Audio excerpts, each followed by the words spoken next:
Bismillahirrahmanirrahim. Alhamdulillahilladzi an'amana bi ni'matil iman wal islam wa nusalli wa nusallimu ala khairil anam sayyidina Muhammad wa ala alihi washabbihi ajma'in, amma ba'du. Asabi semua, diriwayatkan bahwa Rasulullah SAW sedang duduk i'tikaf semalam suntuk pada hari-hari terakhir bulan suci Ramadan. Para sahabat pun tidak sedikit yang mengikuti apa yang dilakukan oleh Nabi Muhammad SAW ini. Beliau berdiri sholat, mereka juga sholat. Beliau menengadahkan tangannya untuk berdoa, dan para sahabat pun juga serempak mengamininya. Saat itu, langit mendung, tidak berbintang. Angin pun meniup tubuh-tubuh yang memenuhi masjid. Dalam riwayat tersebut, malam itu adalah malam ke-27 dari bulan Ramadan. Di saat Rasulullah SAW dan para sahabat sujud, tiba-tiba hujan turun cukup deras. Masjid yang tidak beratap itu menjadi tergenang air hujan. Salah seorang sahabat ada yang ingin membatalkan sholatnya. Ia bermaksud ingin berteduh dan lari dari syar. Namun niat itu digagalkan karena ia melihat Rasulullah SAW dan sahabat lainnya tetap sujud dengan khusyuk, tidak bergerak. Air hujan pun semakin menggenangi masjid dan membasahi seluruh tubuh Rasulullah SAW dan para sahabatnya yang berada di dalam masjid tersebut. Akan tetapi Rasulullah SAW dan para sahabat tetap sujud dan tidak beranjak sedikit pun dari tempatnya. Beliau basah kuyup dalam sujud, namun sama sekali tidak bergerak, seolah-olah beliau sedang asyik masuk ke dalam suatu alam yang merupakan segala-galanya. Beliau sedang masuk ke dalam suatu alam keindahan. Beliau sedang diliputi oleh cahaya ilahi. Beliau takut keindahan yang beliau saksikan ini akan hilang jika beliau bergerak dari sujudnya. Beliau takut cahaya itu akan hilang jika beliau mengangkat kepalanya. Beliau terpaku lama sekali di dalam sujudnya. Asal itu semua, beberapa sahabat ada yang tidak kuat menggigil kedinginan. Ketika Rasulullah SAW mengangkat kepala dan mengakhiri sholatnya, hujan pun berhenti seketika. Sayyidina Anas bin Malik, sahabat Rasulullah SAW, bangun dari tempat duduknya dan berlari ingin mengambil pakaian kering untuk Rasulullah SAW.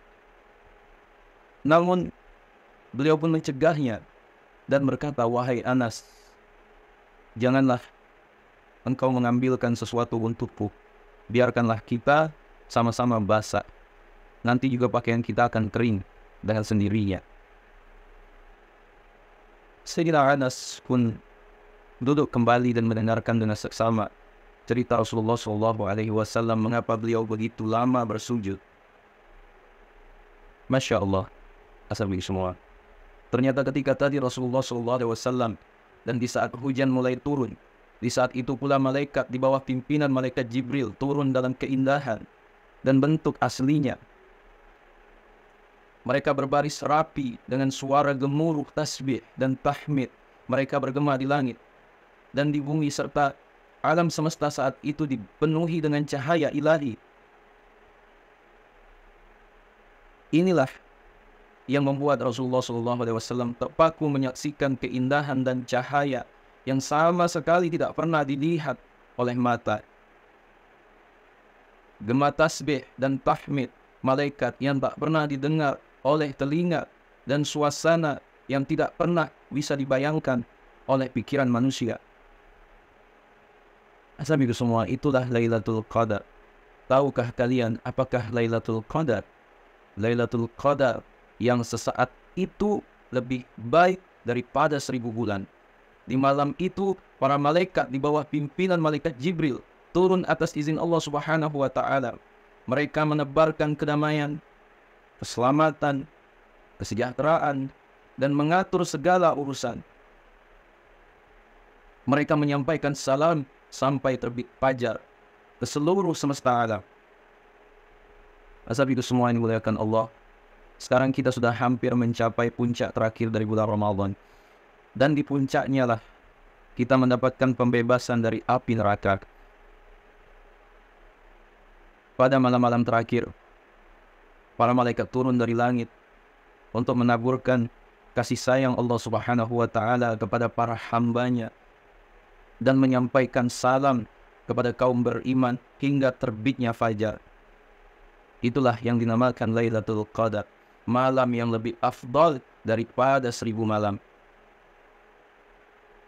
Lailatul Qadar adalah malam kebesaran Allah Subhanahu wa Ta'ala, malam keagungannya, malam pengampunannya, malam yang dimilikinya untuk memberi maaf kepada para pembuat dosa dan menebarkan kasih sayang kepada para hambanya. Asamiku semua dimuliakan Allah. Di langit ada kerajaan sangat besar yang mengatur dan mencatat segala amal manusia di muka bumi ini. Ketika para malaikat melihat kitab catatan amal manusia, mereka iri dengan amal yang hanya khusus dilakukan penduduk bumi di malam-malam Lailatul Qadar. Malaikat pun tidak ada yang dapat menirunya. Salah satu di antaranya adalah rintihan taubat para pembuat dosa yang kemudian diampuni segala dosa-dosanya. Asabiku semua yang dimuliakan Allah, Allah Subhanahu wa Ta'ala berfirman dalam sebuah hadis qudsi, aku lebih suka mendengarkan rintihan para pembuat dosa ketimbang gemuruh suara tasbih, karena gemuruh suara tasbih hanya menyentuh kebesaranku, sedangkan rintihan para pembuat dosa menyentuh kasih sayangku. Asabiku semua yang dimuliakan Allah Subhanahu wa Ta'ala, di akhir-akhir bulan Ramadan ini, ya Rasulullah SAW menganjurkan agar umatnya mencari, memburu Lailatul Qadar, ya, di akhir-akhir bulan penuh keberkahan ini. An Aisyah radhiyallahu anha, anna Rasulullah sallallahu alaihi wasallam qala taharraw Lailatul Qadri fil witri ila ashril awakhiri min Ramadhan. Dari Aisyah radhiyallahu anha bahwa Rasulullah SAW mengatakan, carilah oleh kalian Lailatul Qadar pada malam ganjil dari 10 malam terakhir Ramadan. Hadis riwayat Imam Bukhari. Asabiku semua yang dimuliakan Allah, Lailatul Qadar diyakini para ulama dan umat Islam akan hadir setiap tahun di bulan diturunkannya wahyu Allah Subhanahu wa Ta'ala. Perdebatan kapan datangnya malam istimewa ini sudah terjadi sejak zaman sahabat Nabi Muhammad SAW. Khalifah Umar bin Khattab suatu ketika mengundang sahabat terkemuka zaman Nabi untuk memperbincangkannya. Tak terkecuali Sayyidina Abbas, sahabat paling muda di antara mereka. Kepada mereka lah Sayyidina Umar meminta pendapat kapan Lailatul Qadar turun. Masing-masing sahabat menyampaikan malam yang ke-21, 23, 25, 27, dan 29. Kemudian Sayyidina Umar menoleh kepada Ibnu Abbas, menurutmu kapan Lailatul Qadar turun? Wahai Ibnu Abbas, tanyanya. Sang penghulu agama termuda ini menjawab, sesungguhnya Allah ganjil. Dia menyukai yang ganjil. Allah menciptakan langit 7 sak, jumlah bilangan hari 7, mewajibkan tawaf dan sya'i 7 kali, menciptakan manusia dalam 7 tahap, dan mengaruniainya dengan 7 macam rezeki. Menurutku sisa 7 dari 30 hari adalah tanggal 23 Ramadan. Lailatul Qadar akan turun pada malam itu. Kau mengetahui apa yang tidak aku ketahui, kata Sayyidina Umar. Bagaimana 7 tahap penciptaan manusia dan 7 macam rezekinya itu? Allah menciptakan manusia dalam 7 tahap, sebagaimana yang disebutkan dalam surah Al-Mu'minun ayat 12 sampai 14. وَلَقَدْ خَلَقْنَا الْإِنسَانَ مِنْ سُلَالَةٍ مِنْ طِينٍ. Dan sungguh kami telah menciptakan manusia dari saripati berasal dari tanah. ثم جعلناه نطفة في قرار مكين. Kemudian kami menjadikannya air mani yang disimpan dalam tempat yang kokoh, yaitu rahim. ثم خلقنا النطفة علقة فخلقنا العلقة مضغة فخلقنا المضغة عظاما فكسونا العظام لحما ثم أنشأناه خلقا آخر فتبارك الله أحسن الخالقين. Kemudian air mani itu kami jadikan sesuatu yang melekat. Lalu sesuatu yang melekat itu kami jadikan segumpal daging.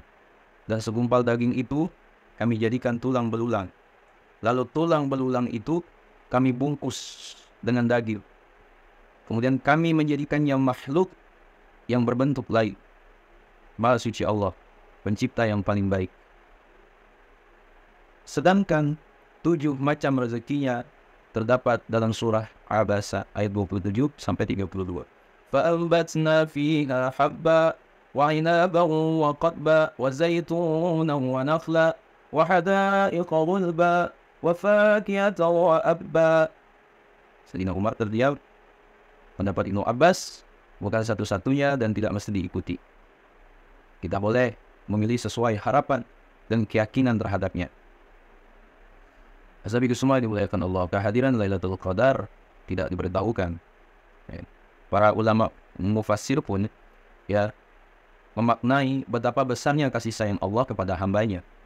Ya, andai malam istimewa itu diberitahukan dan sang hamba sedang melakukan maksiat, ya maka betapa besar dosa sang hamba kepadanya. Ya, yang Maha Rahman tidak ingin hambanya berdosa besar kepadanya di saat yang sama ia bermaksiat kepadanya. Bukankah Rasulullah SAW pun tidak ingin umatnya mendistorsi kasih sayangnya akibat penolakannya kepada perintahnya? Ashabiku semua, suatu ketika Nabi melihat seorang sahabat tidur dalam masjid. Ia perintahkan Sayyidina Ali bin Abi Thalib untuk membangunkannya agar berwudu dan menunaikan sholat. Usai melaksanakan perintah itu, Sayyidina Ali mendatangi Nabi dan berkata, "Ya Rasulullah, bukankah engkau orang yang paling awal melakukan kebaikan? Mengapa tidak kau lakukan sendiri tadi?" Rasul yang mulia menjawab, "Bisa saja aku melakukannya sendiri. Tapi kalau dia menolak perintahku, dia akan jatuh pada pengingkaran. Tapi kalau dia menolaknya, dosanya tidak sampai ke situ." Ashabiku semua ini muliakan Allah, jika Rasul kita saja begitu sayangnya kepada sahabat, begitu sayangnya kepada sahabatnya, betapa tidak lebih besar kasih sayang Allah kepada hambanya. Imam Fakhrul Razi itu menyebutkan dalam kitab tafsirnya bahwa faedah rahasia dari turunnya malaikat di malam Lailatul Qadar adalah bentuk ketakjuban malaikat pilihan yang dipimpin malaikat Jibril untuk menyaksikan amalan penduduk dunia yang tidak mereka saksikan di langit. Ya, mereka rindu di bumi melihat orang-orang kaya mendatangi fakir miskin untuk memberi makanan, dan orang-orang miskin makan apa yang diberikan orang kaya. Ya, kehidupan saling memberi di antara manusia yang merupakan pemandangan yang unik dan menarik dan tak dilihat oleh para malaikat. Ya. Dengan saling memberi, kehidupan dan harmoni dunia terjaga, kasih sayang tersebarkan, dan rasa keterancaman terhindarkan. Pemandangan seperti ini tidak mereka lihat di dunia langit. Karena itu mereka rela turun berbondong-bondong ke bumi untuk mendecakkan kekaguman. Malah tambah lagi mereka akan semakin takjub manakala mendengar suara rintihan pendosa yang mohon ampunan kepada Tuhannya. Suara itu lebih dicintai Allah daripada suara gemerincingan tasbih. Sebagaimana dikatakan dalam hadis qudsi, la aninal muznibina ahabbu ilallahi min zajlil musabbihina. Para malaikat saling berseru, marilah kita turun ke bumi untuk mendengar suara yang lebih dicintai oleh Tuhan kita daripada suara gemerincing tasbih. Masya Allah sahabat semua. Jika gemerincing tasbih saja menunjukkan kesempurnaan ketaatan seorang hamba, maka suara rintihan pendosa di malam Lailatul Qadar itu menunjukkan keluasan ghafar Allah Azza wa Jalla yang diberikan kepada hamba yang memohon ampun atas dosa dan salah mereka. Sahabat semua dimuliakan Allah, seyogyanya di akhir-akhir Ramadan, ya penuhilah malam-malamnya dengan berbagi makanan kepada fakir miskin, dan berusahalah kita, mencobalah kita untuk merintih kepada Allah Subhanahu wa taala memohon ampunannya. Sahabat semua dimuliakan Allah, mungkin itu dapat saya sampaikan. Sekiranya video ini bermanfaat, jangan lupa share kepada orang yang kita cintai, dan juga jangan lupa share ke media sosial kalian yang lainnya agar jauh lebih bermanfaat lagi. Wallahu a'lam. Assalamualaikum warahmatullahi wabarakatuh.